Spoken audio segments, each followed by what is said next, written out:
and welcome to the channel. As you can see, winter is here, and apparently that means driving season is officially over. I don't know about you, but my focus does tend to change around this time of year. I get less enjoyment driving in these conditions. I can't really exploit the car, I can't push it the way I'd like to, so I end up grabbing the keys to my more practical daily driver instead. So what does that mean? Should we lock these cars away? Or are they for driving? Should we enjoy them all year round? What do you think? Today's video is all about my take on it. I've decided to not really use it and focus on some of the tasks and things and enhancements and fixes that I've been meaning to do all year. Now I've got the time to do it. And that's what the video today is about. So stay tuned and I'll go through some of the things that I want to do to make the car just right.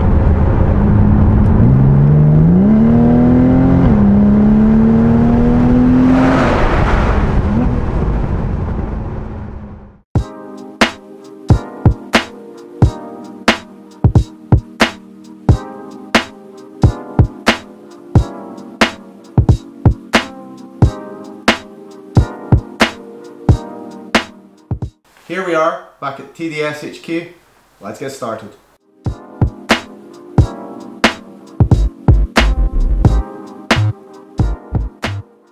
Let's start with the indicator turn signals. I think it's time we made these LED. I bought these LED turn signals from the 718. They're also on the Spider version of the 981 GT4. So we'll go ahead and get these fitted. It really is a piece of cake. Pull back. Clips out and release the plug. Pull away from you. Job done.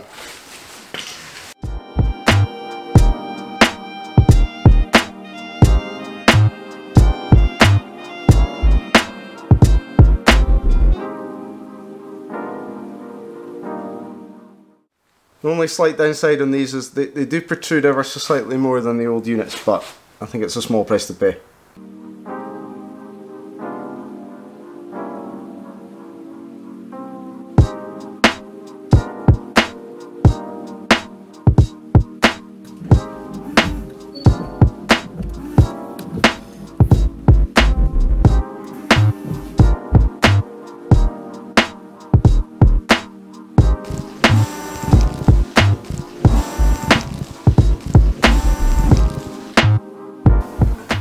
That's really annoying, and it's not good for my OCD.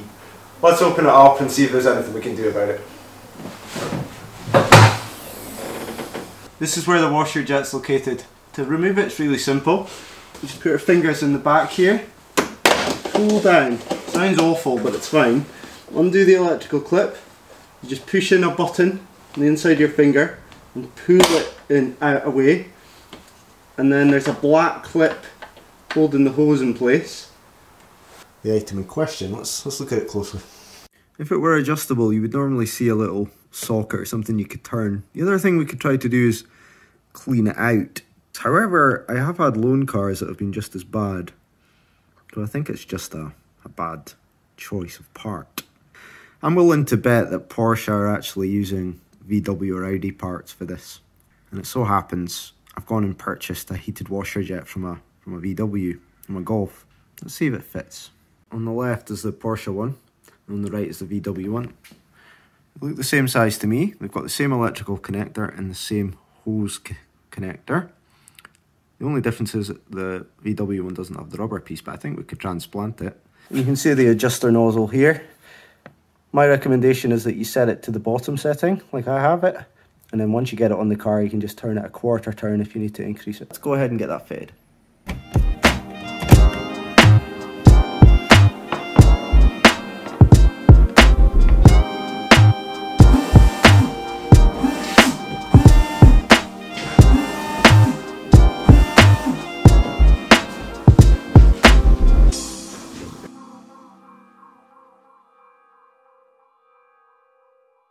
The next thing I want to cover is the alarm siren.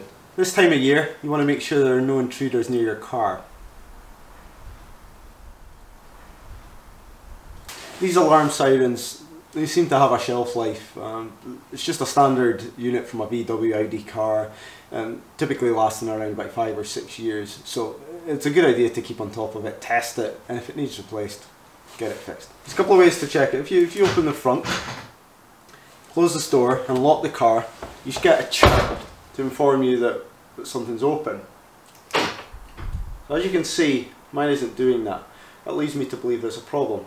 The second thing to check is that now that I'm in the car and the car is locked, if I was to go ahead and open the glove box, the alarm should go off. And yes, the alarm has activated, but the siren isn't sounding.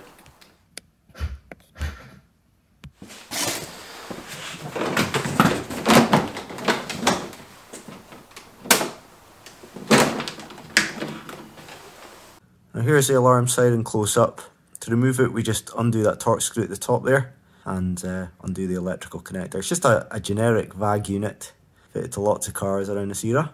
To take the old unit apart, you literally get a heat gun, heat up around the edges of the unit and take a sharp blade and cut around it, just as I've done. As long as you're careful, you won't take out any of the wires. Now, if your circuit board looks anything like that, don't go any further, don't waste your time, it's finished. It looks like I've had some sort of corrosion or a battery leakage. At this point you've got a couple of options. If your unit's in better condition than mine, you could buy a 5 volt 200 mAh battery like that and rewire it. Alternatively, you could buy a second-hand unit from eBay, but chances are it's either finished or past its best and won't last that long. I can't be bothered faffing around with this, so I've just decided to buy another. It was £150 and I've got the newer revision, so hopefully it'll last a lot longer this time. We'll go ahead and get that fitted.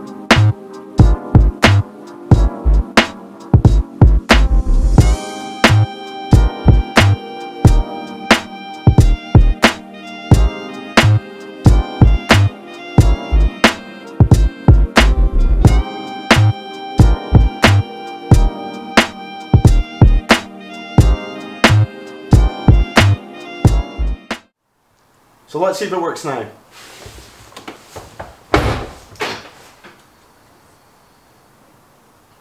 Okay, the light's flashing all over the time now, so that's got to be a good sign.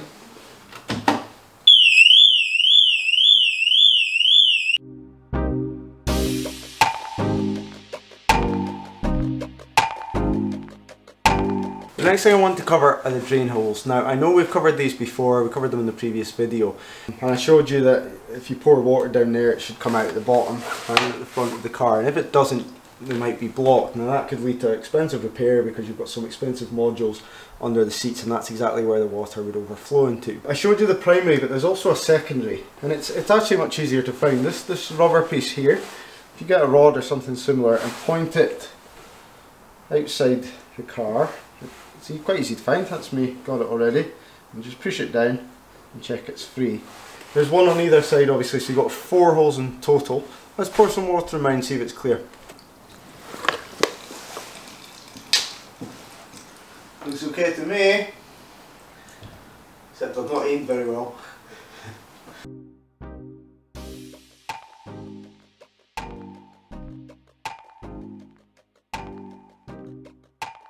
So guys, thanks for watching. That is the end of the video. I want to give a shout out to John, he's one of the subscribers. He watched the anti-roll bar video and he went ahead and tried it himself. He left his thoughts on that in the comment section of that video, that was great. He also went a step further and fitted the front roll bar as well and left his comments on that, so that's really awesome. If any of the rest of you fancy doing that, tell me what you've done to the car, what makes it better, what you've tried and maybe hasn't worked. It makes for some great content and I can even make some videos around that, so that's really good. Thank you very much. I hope you found this video useful. At the very least it's a bit of entertainment during winter, but we'll see you soon for the next one. Thanks for watching, peace out.